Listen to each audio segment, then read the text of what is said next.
Makueni.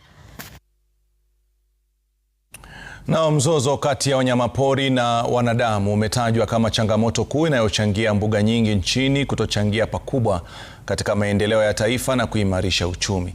Wakizungumza katika taasisi ya mafunzo ya walimu ya Tambach katika kaunti ya Elgeyo Marakwet wakati wa shughuli ya upanzi wa miti kwa maandalizi ya maadhimisho ya siku ya kimataifa ya wanyamapori, wadau wa utalii wameelezea umuhimu wa kufunguliwa kwa mapito ya wanyamapori.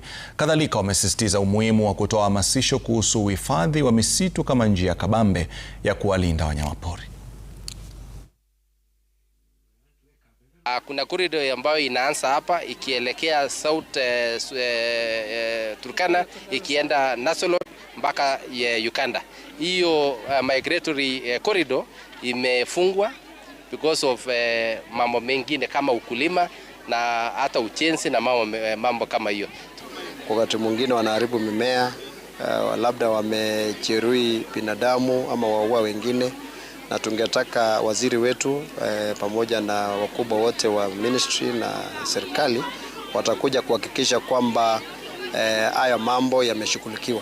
Wanyama wakitoka kwa game reserve wakiingia kwa mashamba yao waelewe sisi sasa tutakuwa tunafanya nini, tunakulia pesa pale kwa tourism ambayo itafanyika. Kama kuna watu wenye maneno yao ya mashamba itamaliziwa, wamaliziwe, kwa sababu sio mzuri watu wakombana.